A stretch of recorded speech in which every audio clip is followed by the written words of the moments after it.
방송에서 제공하는 투자 정보는 투자 판단에 대한 조언입니다. 방송에서 제공하는 주식의 가치, 가격 상승 및 가격 하락에 대해서는 방송사에서 보장하지 않습니다.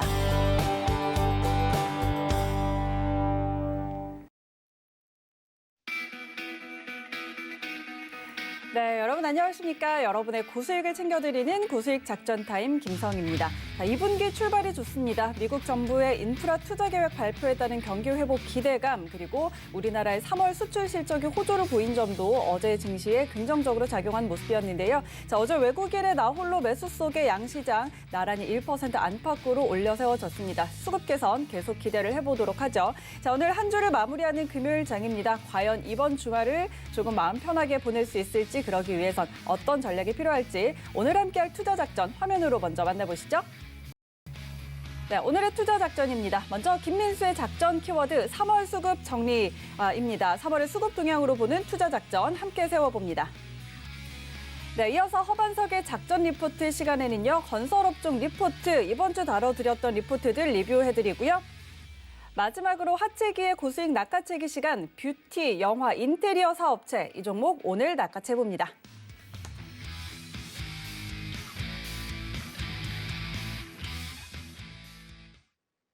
네, 한 주를 마무리하는 금요일장, 오늘도 저희와 함께 이렇게 든든하게 작전 세워보시면서 시작하시기 바랍니다. 자, 지금 국내외 시장에서 가장 핫한 이슈를 키워드로 알아보고 투자 작전 함께 세워보는 김민수의 작전 키워드 시간입니다. 레몬리서치 김민수 대표와 함께 할게요. 대표님 안녕하세요.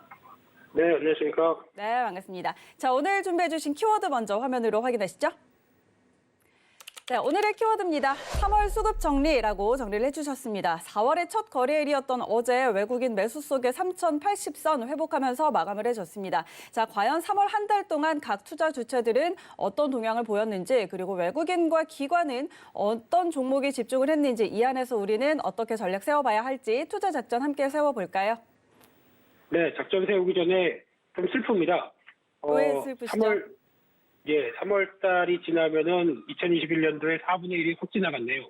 네. 또 나이를 먹는다는 게 이제 네. 30대로 들어간다는 게 너무 속상하고요. 네. 그럼 뭐 대답을 안 하셔도 됩니다. 알겠습니다. 안타까워서 그래요. 그렇죠. 앵커님도 축하드리고요. 또 계속 먹어가고 있는 현실인 것 같은데, 그럼에도 불구하고 계좌는 플러스가 나이만큼 또 빠르게 플러스가 돼야 되겠죠. 그런 쪽에서 3월 달에 수급 정리 잠깐 해보고 또 종목들 쪽 한번 또 확인해보게 되면요. 글로벌 증시와 같이 한번 비교를 봤을 때 요즘 의외로 독일이 사상 최고가입니다. 상당히 세죠. 그리고 또 보다 보니까 베트남 사상 최고가로 나오고 있고요. 왜 베트남까지도 쫓아가지 못하는 한국 증시냐라고 얘기하면은 할 말이 없지만 그래도 이제 가겠죠. 아마 4월 달에는 그래도 사상 최고가 나오지 않을까요? 라고 생각하고 있는데, 그러면서 이번 주 내내 입 아프게 말씀드렸던 건 삼성전자, SK하이닉스 사자였는데 좀 사셨는지 모르겠습니다. 앵커님. 네, 살살 사셨다고 생각하고, 그 다음에 또 말씀을 드리게 되면요. 근데 지금 보다 보면은 한국은 3월 달 기준으로 보게 되면 그래도 주요 국가 중에서 한 절반 정도는 차지하면서 그나마 선방했다고 볼 수 있는데, 상대적으로 나스닥 좀 못 갔고요. 그리고 중국은 오히려 저 밑에 쳐져 있고, 또 중국이 시장이 못 가는 이유는 다 아실 겁니다. 보니까 이번에 제조업 지표가 그래도 다시 확장세로 나옴에도 불구하고 제조업 지표 좋게 나오니까 오히려 깜짝 놀라죠. 아니, 우리 또 경기가 좋아지다 보면 중국 정부가 또 과열을 우려해서 자금 회수하지 않을까, 유동성을 축소하지 않을까라는 오히려 이런 부담들 쪽으로 좋은 걸 좋다고 못 보고 있는 상황들인데, 어제까지 또 나온 제조업 지표를 보게 되면 상당히 서프라이즈합니다. 대표적으로 미국의 ISM 제조업 지수 같은 경우가 64까지 올라온 거는 제가 보기엔 참 거의 못 보던 수치 같은데, 찾아보니까 1938년이면은 태어나지도 않았을 텐데요. 그때 이후로 뭐 거의 처음인 수치까지 나오다 보니까 또 S&P 500은 사상 최고가 뭐 이런 식으로 가는 분위기인 것 같은데, 하지만 좀 나스닥 기술주가 좀 늦었죠. 그런 만큼 변화가 좀 나오지 않을까로 기대를 하고 있는데, 그런 쪽에서 이제 투자자별 매매 동향 3월달 거를 살펴보게 되면요. 코스피, 코스닥 뭐 볼 거 없습니다. 특히 지수는 출렁출렁임을 보이는 가운데 개인만 샀다라고 볼 수 있는 수준이고 나머지 다 관심이 없는데 하나 여기서 중요하게 봐야 될 부분들이 보다 보니까 연기금이 조금 바뀌는 것 같습니다. 특히 코스피 쪽은 관심이 없는데 코스닥 쪽을 보게 되면 3월 중반 이후부터 이제 매수로 살짝 바뀌면서 변화가 들어온다는 부분들이 눈에 띄고 있고요. 그러다 보니까 기관도 살살살 눈치를 보면서 약간 좀 매수 쪽으로 가닥을 잡고 있는데 오히려 좀 연기금이 조금 더 적극적으로 움직인다고 하게 되면 그동안에 어떤 말이 많았었죠. 뭐 59일 거래일 정도 계속 매도한다. 코스닥 주기기로 작정했느냐. 뭐 한국 증시는 왜 매매하느냐라고 원성이 많았는데 그러다 보니까 정치적인 이런 얘기 또 드리면 안 되죠. 네, 그냥 좋습니다. 예, 연기금이 좀 바뀌어질 수 있겠다라는 쪽의 변화가 살짝 나오고 있는데 이거는 뭐 또 기금 운용 방향을 확인이 되는 대로 또 지켜봐야 될 것 같고요. 그러다 보니까 좀 중소형주 쪽의 시각도 살짝 바뀌고 있다는 쪽인데 또 세 번째로 보게 되면 지수와 고객 예탁금 그리고 또 신용잔고 추이까지 같이 비교를 해보게 되면요. 특히 신용잔고 동향과 예탁금의 추이는 약간 살짝 반대로 가고 있죠. 1월달 이후부터 시장이 안 좋아서 고객 예탁금이 안 좋다기보다는 정체를 보여서 예탁금이 빠지는 건지 아니면 예탁금이 빠져서 지수가 정체를 보이는 건지 모르겠습니다만 중요한 부분들은 예탁금 자체가 좀 동력을 잃어가서 과거보단 뭐 한 10조 이상은 좀 빠져 있다라는 상황으로 봤을 때 제가 보기에는 이게 후행 지표라고도 볼 수 있죠. 시장이 다시 좋아진다. 그러면 자금 빼서 지금 열심히 비트코인 매매했었는데 지금 다시 주식시장이 좋아지네. 그러면 비트코인 다시 돌아올까라고 하는 생각이 나오게 되면 약간 후행적일 수 있겠다라는 쪽도 생각하셔야 될 것 같고요. 그런데 여기서 중요한 거는 신용잔고겠죠. 신용잔고가 여전히 최고가 쪽에서 불과를 하고 있고 잘 안 빠진다라고 하게 되면 아마 이런 쪽이 시장이 상승기에는 별 이상은 없는데 오히려 약간 단기 충격이나 시장에 또 이슈가 나와서 압박하게 되면은 오히려 이런 부분들이 또 빠르게 시장에 충격을 던질 수가 있죠. 신용잔고에 대한 부담. 그런데 여전히 신용잔고 비율은 과거에 예탁금이 뭐 30조 때 그때 신용잔고 비율이 20조다. 그러면 상당히 높은 수준이죠. 하지만 지금은 60조 때 비해서 20조다라고 하게 되면 한 뭐 30% 정도 되는 상황이다 보니까 아주 그렇게 부담은 아니다라는 쪽은 볼 수 있는데 하지만 뭐 다 아실 겁니다. 신용 많이 쓰시는 분들은 항상 불안불안하게 또 잔고 비율 140%대죠. 여기 안 넘어가나 이런 거 신경 쓰고 있기 때문에 매매를 하고 싶어도 좀 이제 쫄리는 매매가 나온다라고 하게 되면은 좀 부담스럽겠죠. 그래서 좀 조절을 하셨으면 좋겠고요. 게다가 또 중요하게 봐야 될 게 달러 인덱스와 유가입니다.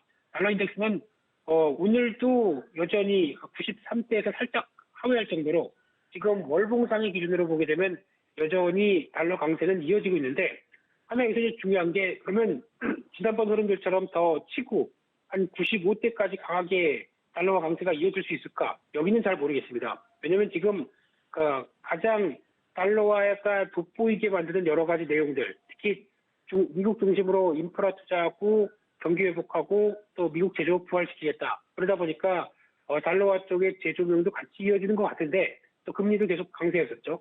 근데 여기서 만약에 이제 나올 거 다 나왔고 그런데 또 이성적으로 생각해서 반대로 보게 되면 이거 지금 부채 늘어나는 일이고 재정 계속 늘리는 일이고 근데 공화당이 충분히 어떤 지원을 못 해줄 정도로 증세 얘기를 못 가져간다. 그러면 부담이겠죠. 그러면 바로 또 달러가 약세로 나올 수 있습니다. 그러면 달러 약세가 나오게 되면 좀 정체돼도 신흥국이 또 이 사실을 좋아하죠. 그러다 보니까 지금은 중기 저항권이 한 95대 정도까지 있다 보니까 달러화가 더 강세로 가기에는 아직은 좀 부담스럽다는 생각도 살짝 해야 될 것 같고요. 또 유가입니다. 유가는 제가 금리보다는 유가를 보라고 더 말씀을 드렸던 부분들이 실물 경제와 함께 이어주는 인플레이터의 기준이다라고 하게 되면 지금 기준으로 보게 되면은 아마 지금 더 60달러대 초반대 와 있는데 더 치고 가기에는 아직은 좀 불안하지 않을까. 특히 어제 미국에서 나온 얘기가 사우디한테 전화를 걸어서 회담하는데 유가 좀 낮춰달라 뭐 이런 식으로 얘기도 했다고 하죠. 그러다 보니까 아무래도 이거는 정치적인 부분이라고 하더라도 수요가 생각보다 빠르게 살아나지 않는 이상 60달러대에서 강하게 가기는 약간 또 지켜봐야 될 것 같다라고 봐야 될 것 같고요. 그와 함께 또 그러다 보니까 이제 금리 얘기는 아마 지금 최근 들어서 나온 거는 좀 더 살짝 사그러들 것 같고요. 또 분위기 봐서 속도는 계속 조절이 될 것 같다라고 하게 되면 너무 금리에 대한 부담감으로 주식에 대한 관점들을 높여가 좀 부정적으로 보기에는 아무래도 어폐가 있다라고 봐야 될 것 같고요. 그런 쪽으로 업종별로 또 들어가 보겠습니다. 업종별로 봤을 때 투자자의 동향을 살펴보게 되면 일단 개인들은 여전히 전기전자 사랑. 근데 많이들 전기전자 이쪽을 또 매수를 많이 하고 개인들 쪽에서 사서 못 간다라고 생각할 수 있을 것 같은데 매매 잘하는 거죠. 특히 정체를 받고 다른 종목들 다 움직여도 나는 이런 때 삼성전자, SK하이닉스 사겠다. 제가 보기에는 나쁜 전략 아니었습니다. 근데 이제 중요한 거는 아마 올라가게 되면 또 주르륵 다 팔죠. 샀는데 한 10% 올랐네. 일단 수익 챙겨라고 나오게 되면은 할 말이 없습니다.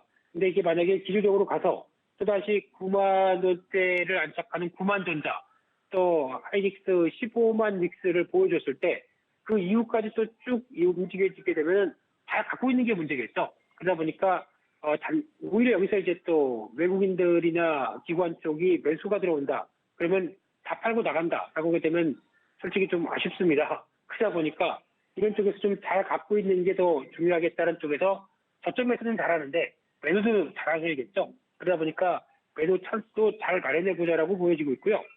또 하나 화학 쪽도 매수를 많이 했습니다. 화학 쪽은 또 2차 전지 쪽이 들어가 있다 보니까 이쪽에 대한 매수가 많다고 보여지고 있는데 2차 전지도 이제 악재 어느 정도 선 반영됐고요. 다시 슬슬 올라올 때가 됐다라고 하게 되면 2차 전지에 대해서 너무 또 부정적으로 볼 필요는 없는데 마찬가지로 매수도 중요하지만 매도 타이밍도 중요하다라고 봐야 될 것 같고요.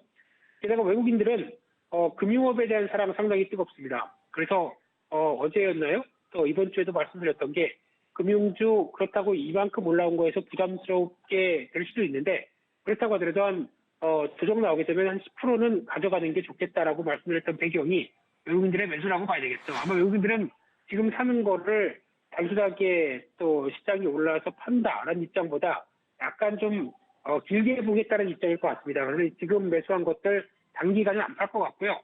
꾸준히 어차피 금리는 상승 이쪽이다 보니까 그에 따라서 베팅을 하고 있다는 쪽인데 의외로 기관도 그렇고 외국인도 그렇고 보험주를 많이 삽니다. 그래서 지금 보험 쪽에서 꾸준히 비중을 늘려가고 있는 또 연기금도 마찬가지죠. 그런 쪽을 봤을 때 동향은 보험주는 올해 꾸준하게 올라올 수 있는 섹터다 보니까 금융주 쪽에서도 최선호는 아닐 수도 있어도 꾸준히 말씀드렸었죠. 그렇기 때문에 이 부분도 한번 체크하셨으면 좋겠고요.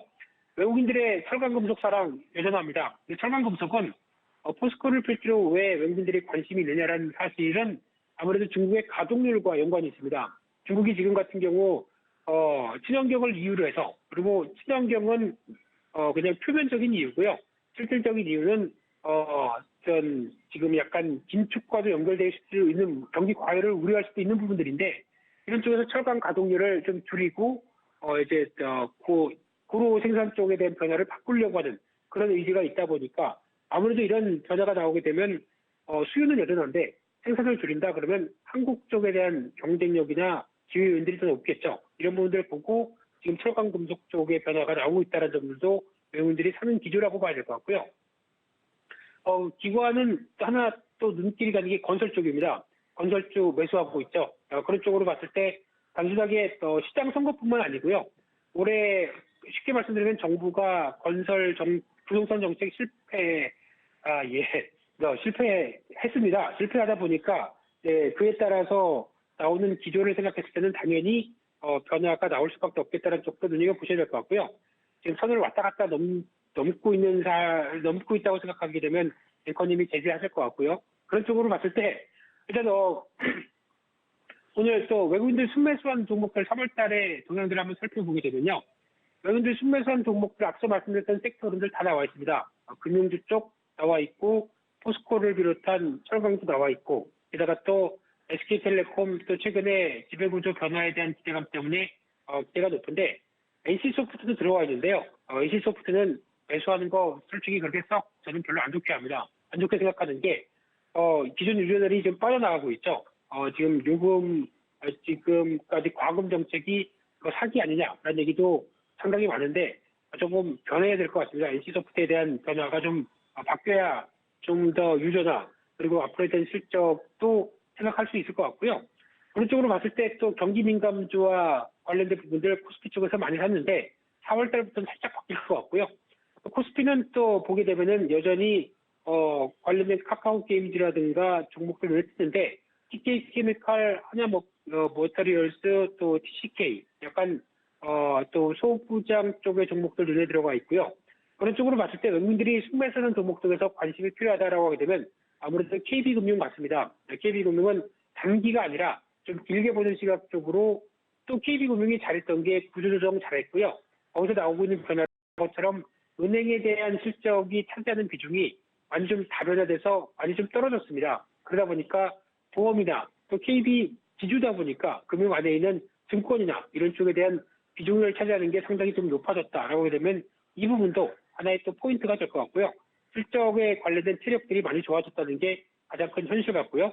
두 번째는 또 코롱 인더라고 하는 한번 언급을 드렸을 것 같은데 시장에서는 효성 관련된 종목들만 바라보고 있는데 우리나라의 산업재 소재 관련된 대표 주자 쪽으로 보게 되면 효성도 있겠지만 코롱도 만만치 않습니다. 그런 쪽에서 코롱 인더가 하고 있는 패션 쪽이나 또 타이어 코드 쪽 그리고 또 아라미드라고 하는 또 탄소 섬유과 관련된 쪽까지도 확대되게 되면 소재 쪽에 대한 기대감이 상당히 높습니다. 그렇기 때문에 관심 가지시고 효성을 따라간다라는 쪽으로 보셨으면 좋겠고요.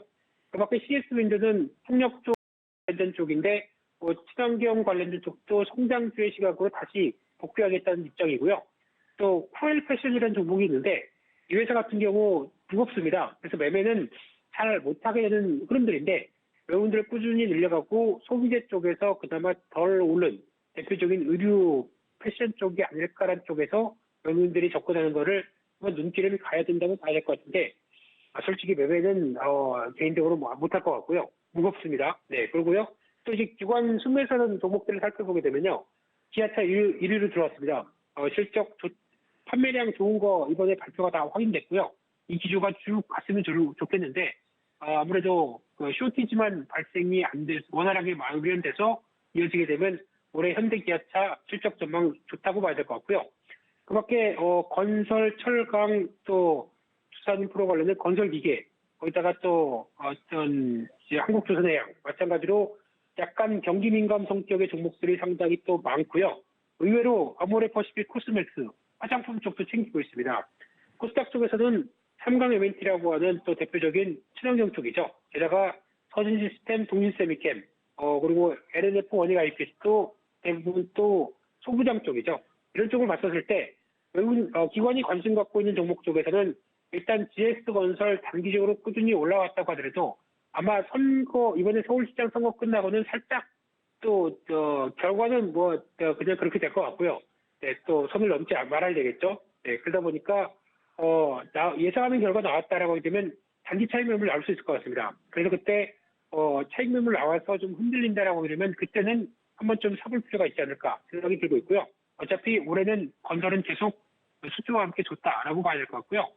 또 현대미포조선 같은 경우도 기관이 꾸준히 사는 대표적인 조선주인데 어제 약간 또 주가가 내려오기는 했어도 그동안 오른 거에 대한 차익 매물, 성장주, 기술주와 간다라는 차원에서 또 차익 매물 이런 쪽으로 보여지고 있는데 오늘이나 또 최근에 다시 밀리는 모습들이 보인다라고 보게 되면 비중 늘리는 게 맞을 것 같고요.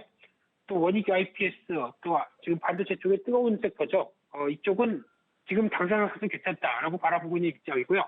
또 인크로스 같은 경우는 지금 나스미디어나 인크로스 관련된 쪽 요즘에 얘기가 많이 나오고 있는 게 지상파 방송에서 중간 광고가 이제 허용되고 있고 그런 어떤 여러 가지 기조를 보게 되면 광고에 대한 변화가 또 시장 흐름들이 다시 커질 가능성이 높다는 쪽에 대해서 살펴봤을 때 또 특화되어 있는 광고 시장이죠. 이쪽에 대한 변화를 보게 되면 외국 기관들이 관심이 높다는 쪽도 정리해서 말씀드려야 될 것 같습니다.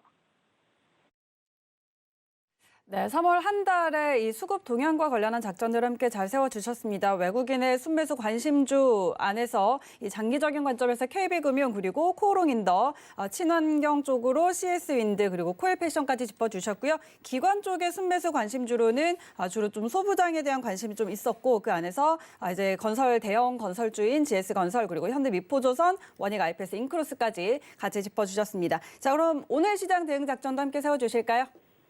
네, 혼자 떠들다 보니까 지쳤습니다. 네, 그런데 앵커님 그냥 지금 SK 하이닉스 오늘도 뜨거울 것 같은데 덜컥 사는 건 어떨까요? 안 되죠? 안 됩니까? 네, 덜컥은 안 됩니다. 네, 매수 취소하겠습니다. 네, 근데 중요한 부분은 제가 보기에는 괜찮을 것 같기도 한데요. 네, 지금 없으신 분들 같은 경우는 기존의 전략이 그랬죠. 경기 민감주를 좀 수익 난 것 줄여다가 지금 반도체 쪽, IT 쪽을 사보자라는 관점은 여전히 유효한 것 같고요.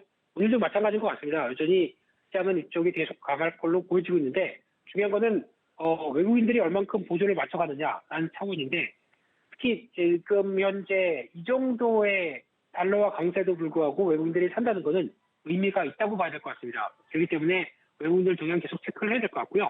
그런 쪽에서 지금 대표주, 대형주를 못 따라가겠으면 그와 연관된 반도체 소부장주 사보자라는 것도 하나의 전략이 될 수 있기 때문에 이런 쪽 계속 확인하셨으면 좋겠습니다. 짧게 끝내겠습니다. 네. 네, 반도체 소부장 쪽으로의 관심까지 마지막으로 짚어주셨습니다. 네, 지금까지 랩문리서치 김민수 대표와 함께했습니다. 대표님 고맙습니다. 네, 감사합니다.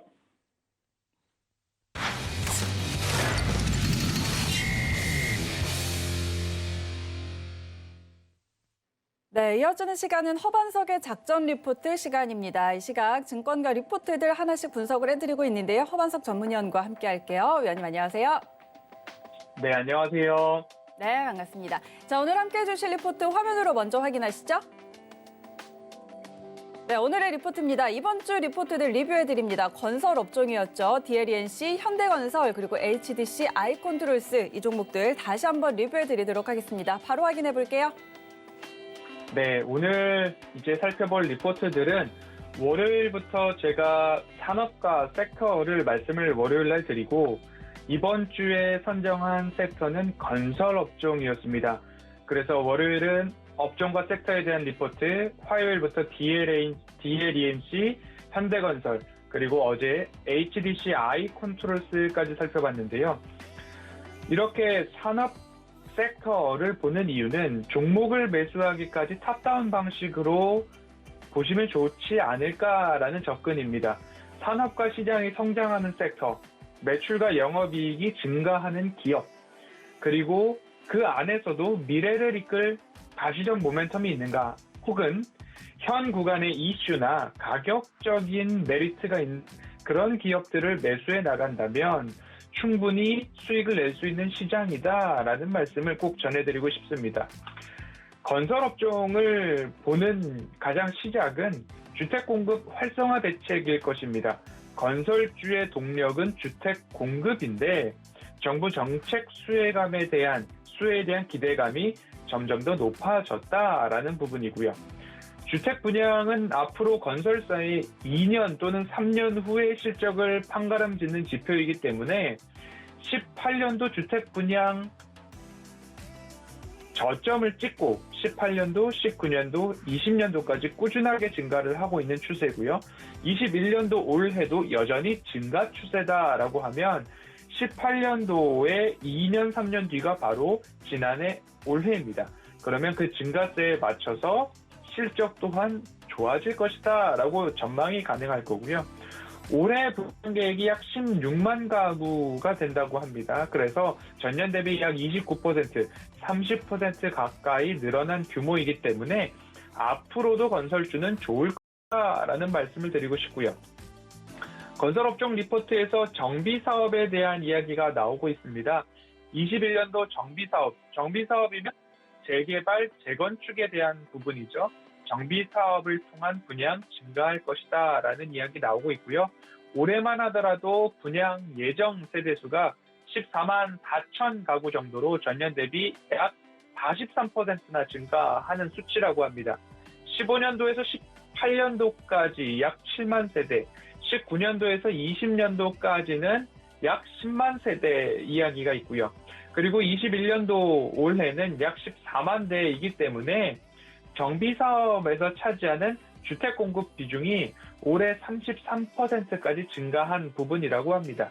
그래서 정비사업으로 집중을 한다고 한다면 대형 건설사 위주로 보시면 좋을 것 같고요. 하지만 건설 업종에서는 대형 건설사만 있는 게 아니라 건설 부문으로서는 종합건설사, 토목, 건축, 플랜트 사업이 있을 수 있고요.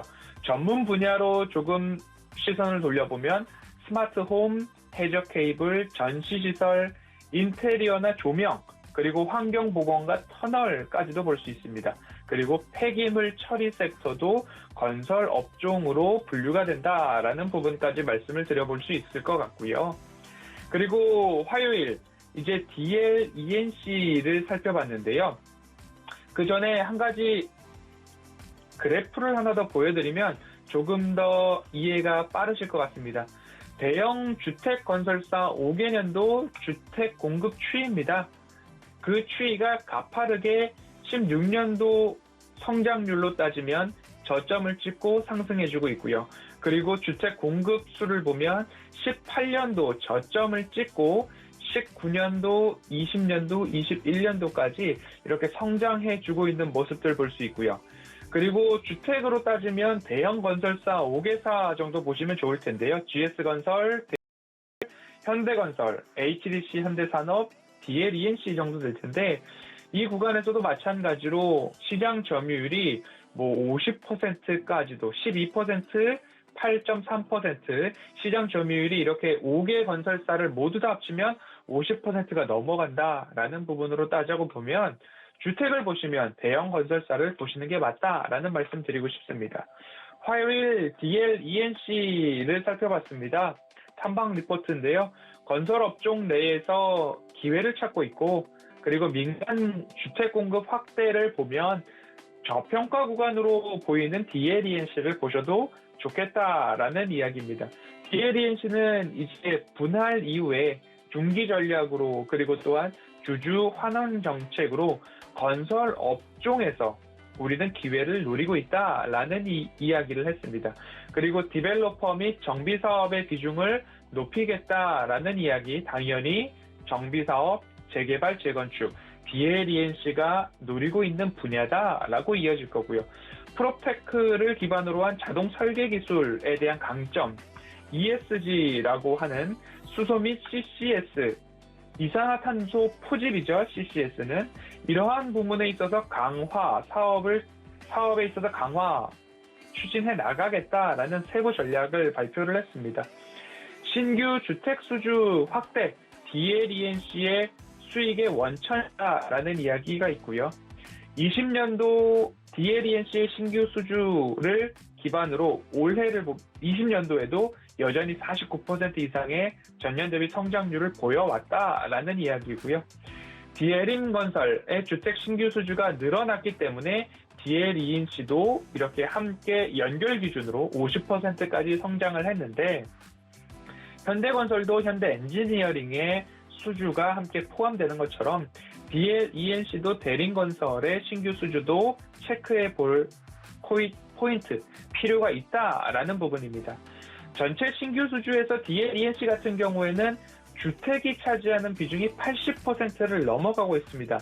분할 이후에는 이제 딱 건설, 주택 이 부분만 체크를 하면 되기 때문에 주택 매출이 얼마만큼 올라가느냐에 따라서 실적이 좌지우지 되는 이제 상황입니다. 화학 부문, 플랜트 부문 다 떼어냈기 때문에 완연한 건설, 주택 건설사로 딱 보시면 좋을 것 같습니다. 21년도 수주 목표 11조 5천억 원 중에 약 8조 5천억 원이 주택이 차지하고 있다라고 하고 있기 때문에 앞으로 DL/ENC 저렴할수록 조금 관심 가져볼 만하다라는 말씀 드려왔고요. 국내 100대 건설사 중에서 가장 오랜 역사를 지닌 기업이고요. 브랜드로 따지자면 이편한 세상과 프리미엄 브랜드인 아크로 다들 한 번씩 들어보셨을 겁니다. 주요 건설사 중에 메리트라고 한다면 부채 비율이 가장 낮습니다.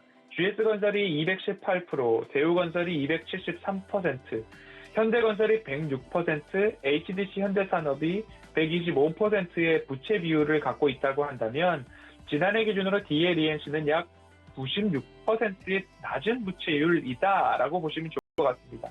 그래서 차트를 본다 하더라도 낮을수록 그리고 할인율이 커질 때마다 모아가기 좋은 기업이다라는 말씀을 드려왔습니다.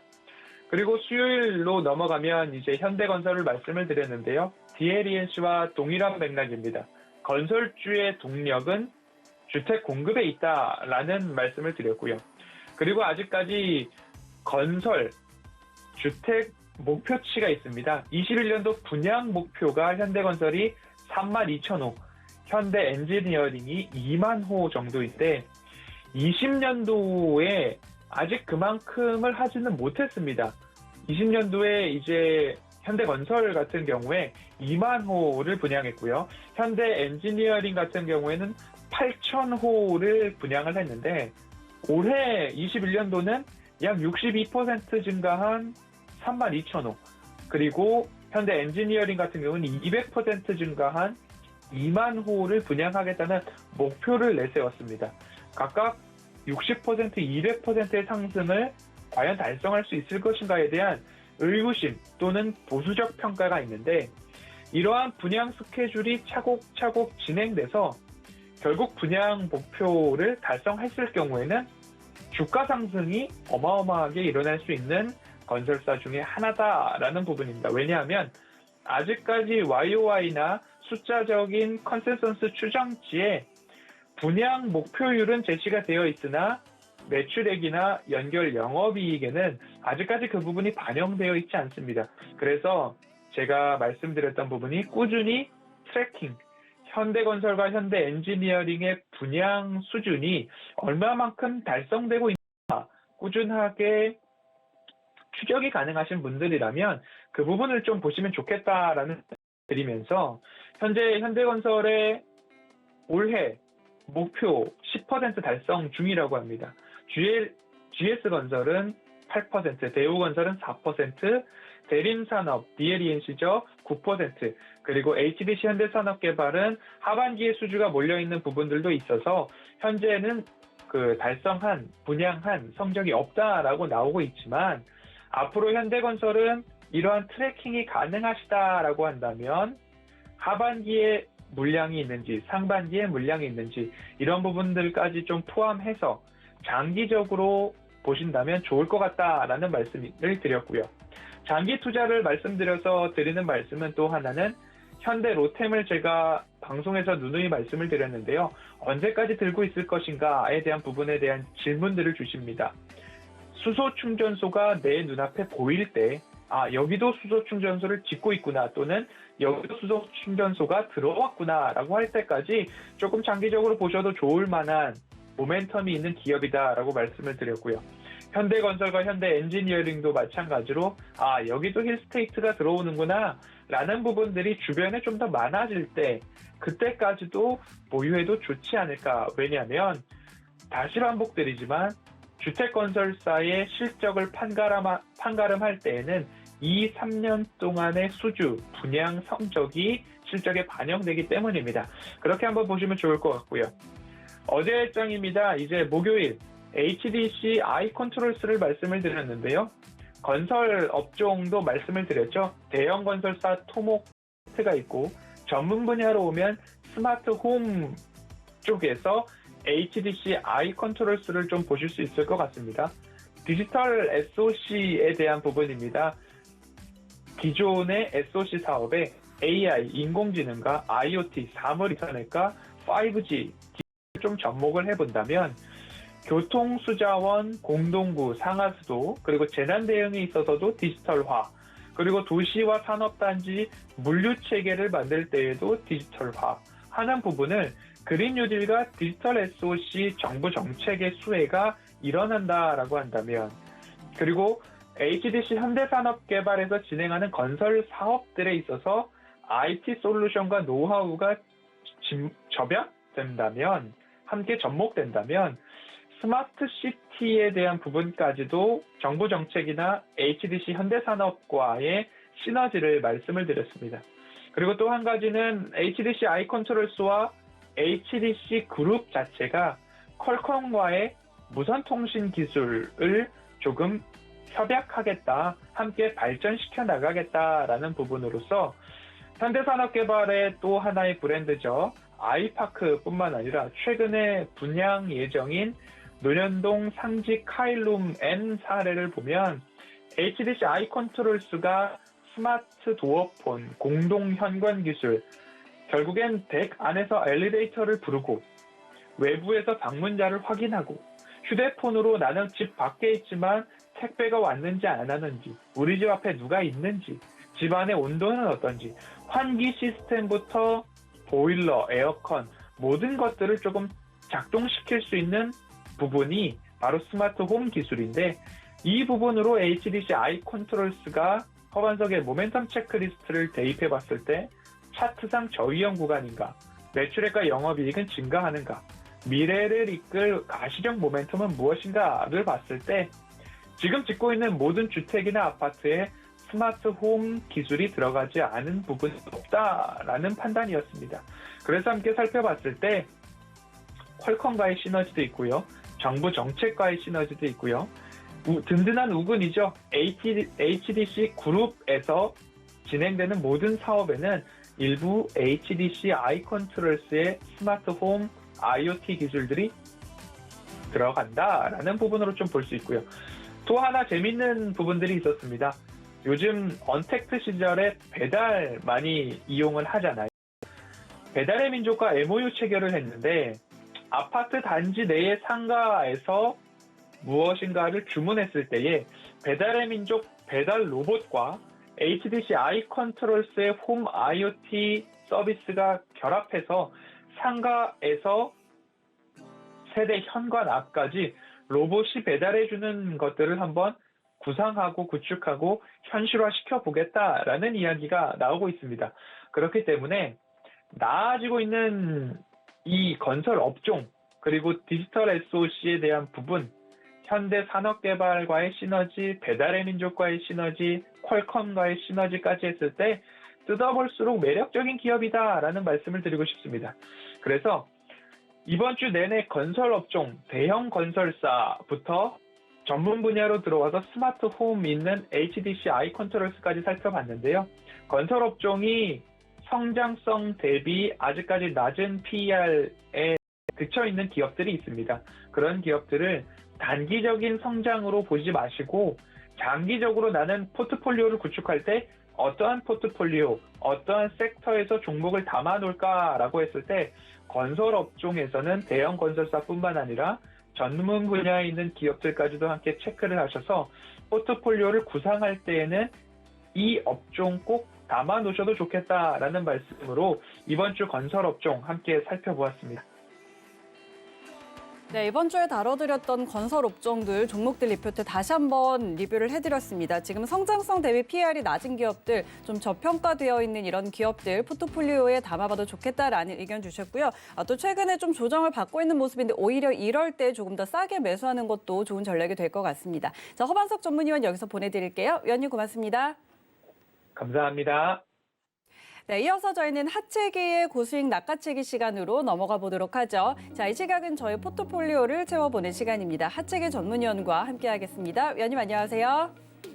네, 안녕하세요. 하채기 위원입니다. 네, 반갑습니다.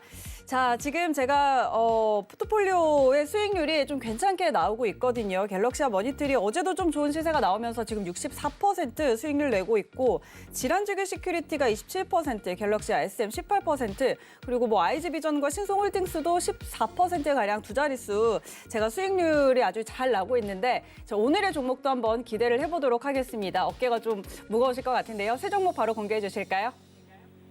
네, 오늘 말씀드릴 종목은 바른손, 그다음에 현대, 로템, 남해화학이 되겠습니다.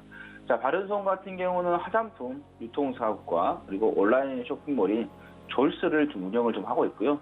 또 계열사를 통해서 영화 제작 사업을 하고 있는 티오필름이 있고요. 그다음에 홈 인테리어 도소매업을 하는 바른손 누브가 좀 있습니다. 그리고 바른손 E&A 좀 지분을 좀 보유를 하는 그런 부분에 있어서 또 이 콘텐츠 쪽 관련해서 또 볼 수 있다는 말씀드리고, 그 다음에 업비트 운영사 두나무 있죠.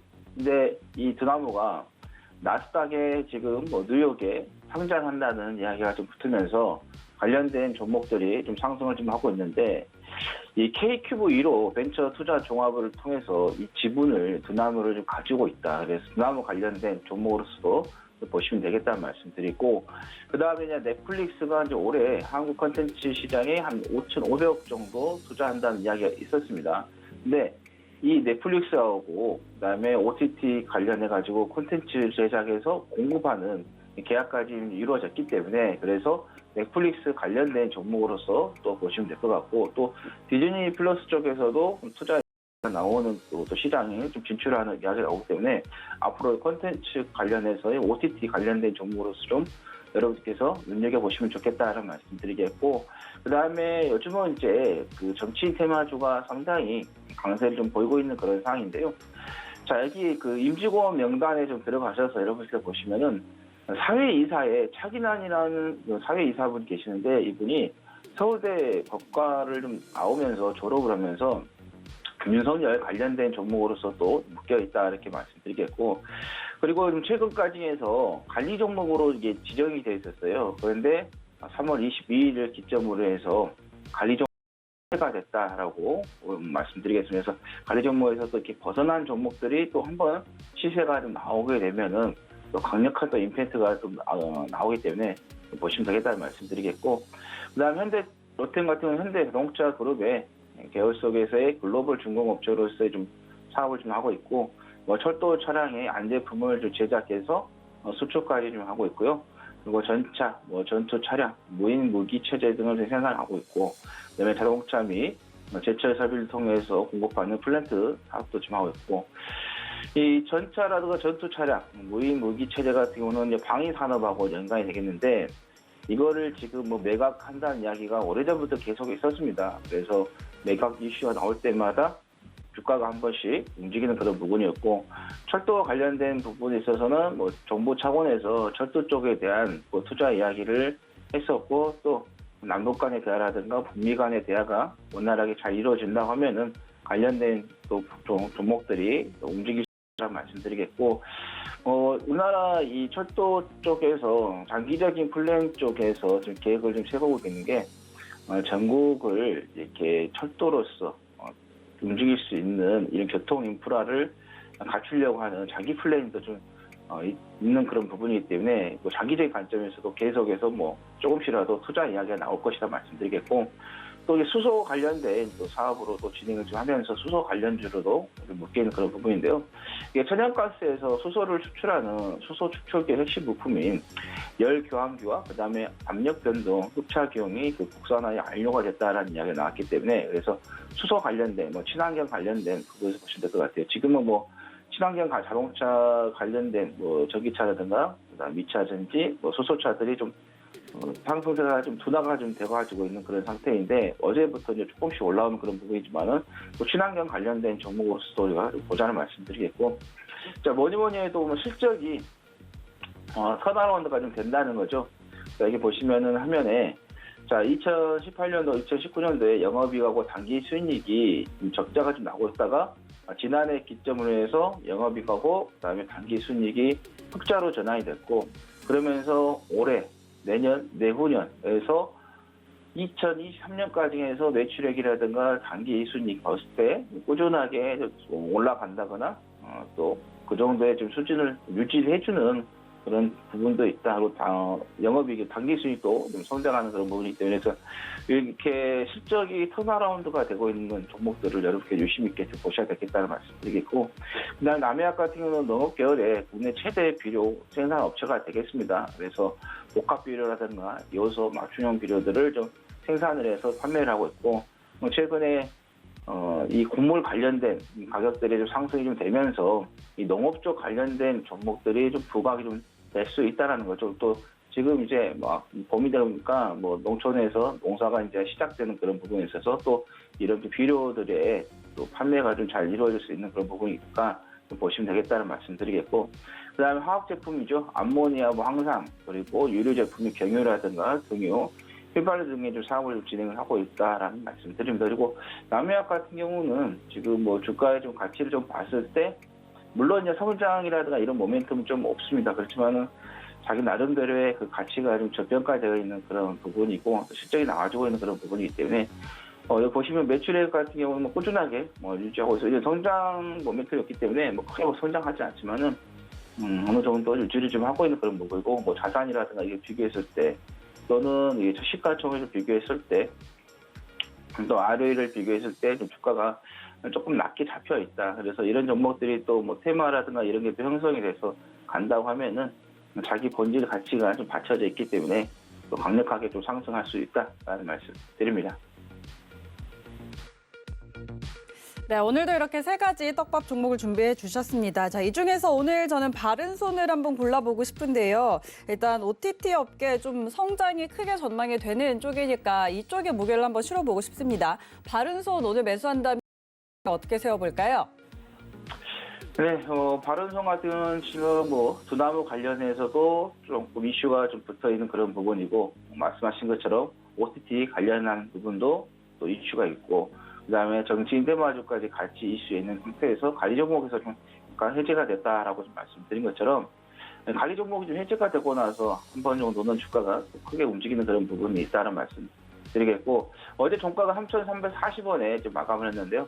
살짝 낮게 잡아서 3,300원에 좀 매수를 한번 잡아보자라는 말씀을 드리겠고 목표가는 지난 12월 1일에 좀 했던 4,185원 돌파하는 한 4,200원까지 보시면 되겠고 손절은 3,100원 잡고 대응을 하시면 되겠다라는 말씀 드립니다.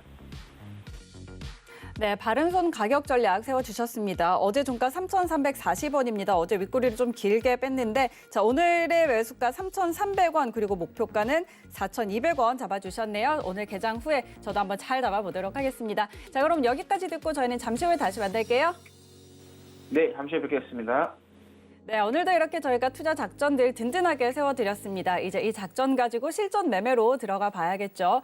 고수익 작전 타임 여기까지고요. 저희는 잠시 후에 순간부착 매매 시그널로 돌아오겠습니다. 고맙습니다.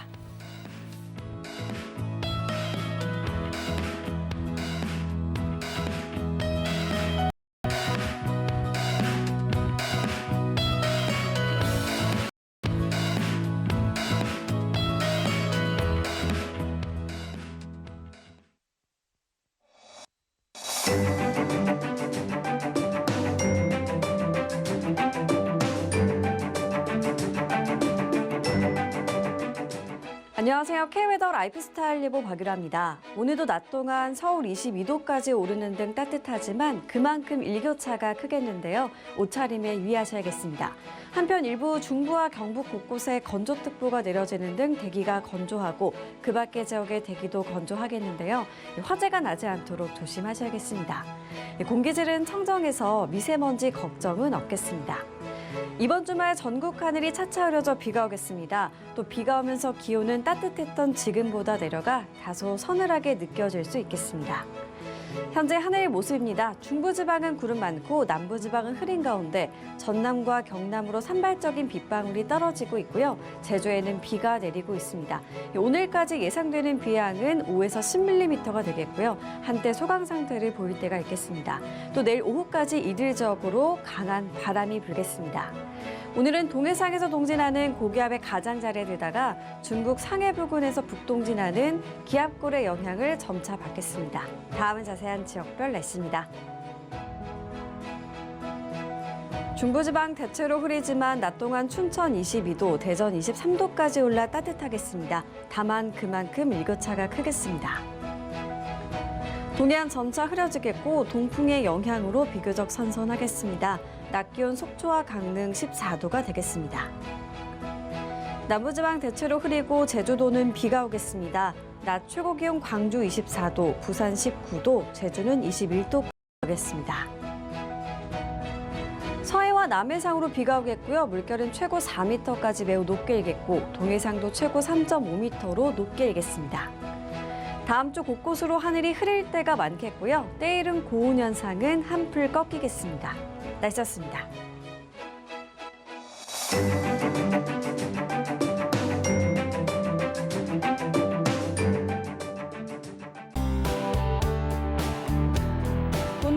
방송에서 제공하는 투자 정보는 투자 판단에 대한 조언입니다.